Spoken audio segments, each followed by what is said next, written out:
بسم الله الرحمن الرحيم. فيديو النهارده يا جماعه كلنا هنستغرب يعني. ده لما بكون ماشي بتاع الولدين. بصوا الموتوسيكل ده جاي يعمر النهارده. بصوا موجود ايه في مضخه زيت الحدافه. بصوا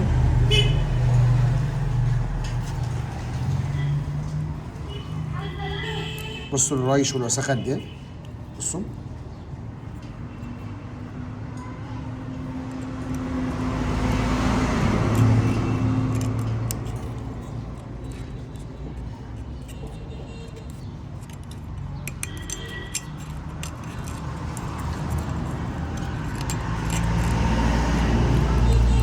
طبعا ده لما تكون يعني الحاجه ربنا يبارك في عمرها يا رب. ده عيالك. بصوا يا جماعه، بصوا كميه الرواسب. متخيلين ده كله ماشي ازاي؟ بصوا كده يا جماعه. بصوا هنا بقى كده مع بعض.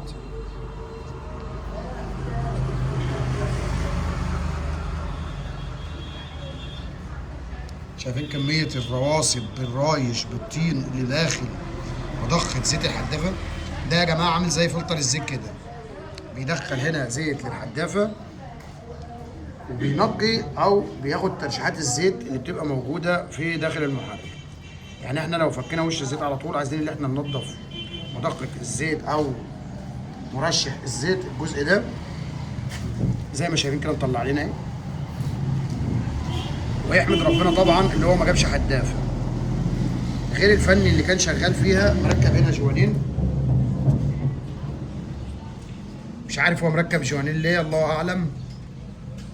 ماشي يعني الله اكبر، لاقيين حاجات كتير قوي في الموتوسيكل ده غريبه. بصوا كميه الطينات دي ايه. بصوا الرايش على ايدي ده طبعا زي ما قلت في بدايه الفيديو بتاع الوالدين. والله يعني دي تدخلوا في حدافه وتدخلوا في عمره تحت، بس هو الحمد لله ان احنا يعني لحقناها قبل الكلام ده كله ما يحصل. وبكده يا جماعه ده كان فيديو النهارده ليكم. لو عجبكم الفيديو ما تنسوش الاشتراك واللايك وتفعيل الجرس.